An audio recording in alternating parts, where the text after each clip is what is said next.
All right, Ron Goodall, FightHype.com. I'm here with Eric Priest. First and foremost, how's training camp been? How excited you to be back in the ring? Training camp's going awesome. You know, I had a postponement on my fight. I was supposed to fight co-main event June 27th, and you know, that fight fell through last minute. Had some medical issues with on the opponent's side of things. And so to be back, just like a month later, back in action on this stage, this card is it's freaking awesome. So I'm stoked. You know, the middleweight division, essentially, I wouldn't say like wide open, but there's not really a superstar that's materialized in there. I know that there's some fights that's been happening, there's some champions, but overall, do you feel that you can come in and pretty much become the new face of the middleweight division? I know I can. Yeah. I mean, just based off of like skills, talent. I'm honestly on this track of just like trying to get better consistently. But I feel like once I start hitting that peak for myself, like I don't think anybody's going to be up there with me. So I think I can take over this division.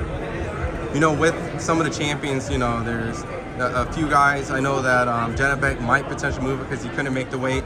There might be some vacancy, but there's Danny Garcia versus Laura. Yeah. Do you feel like that fight might determine who's the best currently if Eubank's not around, or? Yeah, I mean, you also got Carlos Adames in there, which is I think probably the most dangerous guy in the weight division. But I mean, yeah, Danny Garcia and Laura. I mean, I feel like it's like, I don't know, they're great fighters in their prime, but I feel like they're both like past their prime at this point. Yep. Laura looked good against Zafra, but I would fight Zafra. Like I would 100% fight Zafra.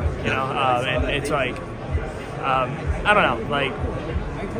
I think it's out with the old, in with the new at this point, and I think over the next year I'm trying to make a statement in that aspect of like your turn's up, so.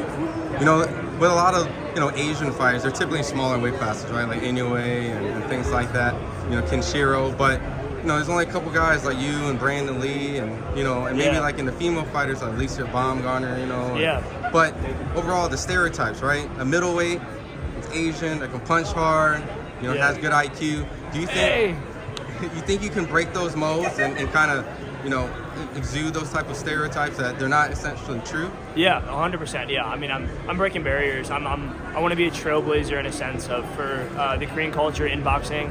I want to represent my culture, and it's honestly it's an honor to be able to do that. So yeah, I want to run it up, for the Asians, for the Asian Americans, and yeah. So last time you fought in Vegas, I mean, Bernard and De La Hoya was praising you. They say you got the looks, you can fight, you can do all these type of things. Now you're fighting the fight capital and things like that. Overall, for the fight fans who probably haven't seen you yet, or just probably came across a fight or two, how would you describe your style and what can they expect when they see you fight on Saturday? Oh shoot, I'll land the punch that needs to be landed. You know what I mean? Like I'll come through. I'll always find a way to win. But I'm a boxer puncher. Not going to go out there. I mean, if you want to brawl, I'll brawl with you. You're going to box, I'll box with you. But you're going to run at my pace, not yours, kind of thing. My last set of questions is, you've sparred a few people. Who's some of the people you've been in the ring with and got some good work? Shoot, for this past camp, main sparring partners were Chris Eubank and Caleb Plant. Oh, wow. So I was just going back and forth with them. So if that has that's any metric of measurement to show where I am in my career and what I can bring to the table skill-wise, like, I'm ready for it.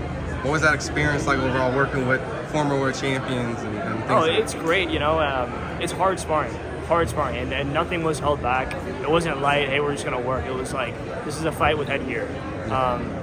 And, it was cool. It's just like when you're fighting somebody of these calibers of IQs in the ring, it really makes you test your own IQ. Yeah. So you're picking up things, you're learning new things, you're learning new tricks and punches and ways to turn, and that next level, the small things in boxing that determine whether you're good or great. Yeah. You're a middleweight sparring 168, so I mean it's a huge testament of what you can hang with the bigger guys. So yeah, I got a chin too, man. Yeah. Last question.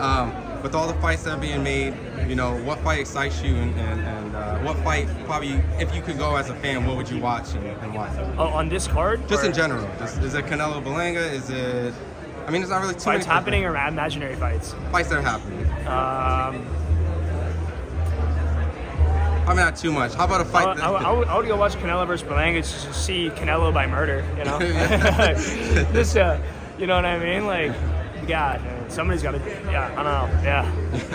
Well, before I let you go, where can they follow you on social media before they see you tune in on fight on August 10th? Eric Priest on Instagram, Eric Priest on YouTube, and yeah, tune in. You know, live Saturday, August 10th. We're gonna run it up, make a statement.